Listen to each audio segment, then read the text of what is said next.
एक बार महाराज जनक जी शैया में सोए हुए थे, तो उन्होंने स्वप्न में देखा कि वो बहुत गरीब हो गए, भूख के मारे व्याकुल हो गए।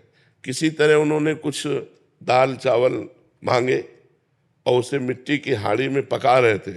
वो पकने वाली ही थी कि दो सांड लड़ते हुए आए और वो सब खिचड़ी नष्ट हो गई। और वो ऐसे व्याकुल हुए, पूछो जो ही व्याकुलता हो इसमें आंख खुली तो देखा राजा का वैभव। उनका ये सत्य कि वो सत्य।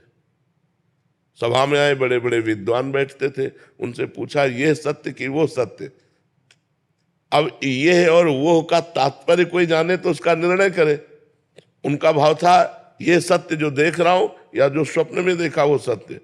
अब बड़े बड़े विद्वान इसका उत्तर नहीं दे पाए। तो महामुनि अष्टावक्र मुनि, अभी नवीन अवस्था थी, अपने पिता को मुक्त कराने के लिए राजा के जनक जी के दरबार में आए।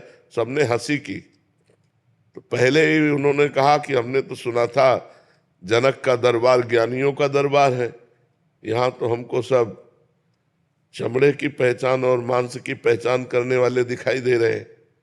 तो उन्होंने कहा कि ऐसा आप कैसे कह सकते हैं। विद्वानों ने कहा, तो बोले हंसे क्यों आप लोग। तो बोले आप 8 जगह से टेढ़े। तो बोले हाँ, हमारे स्वरूप को देखा क्या, हमारे शरीर को देखा तो शरीर में क्या है, चाम हड्डी मांस।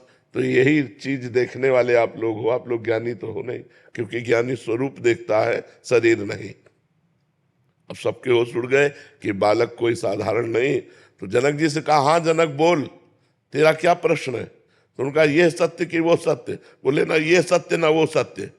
जब तू जागृत में था अपने को राजा देख रहा था, थोड़ी देर में स्वप्न में गया तो भिखारी देखा, सब कुछ दुखमय लगा। लेकिन जब जगा तो फिर राजा देखा। तो जो कुछ ही क्षण में असत हो जाता है वो सत्य कैसे हो सकता है। तो ये सत्य न हो सकता। अष्टावक्र गीता का उपदेश करके जनक जी को परम बोध प्रदान किया महामुनि अष्टावक्र जी ने। तो ये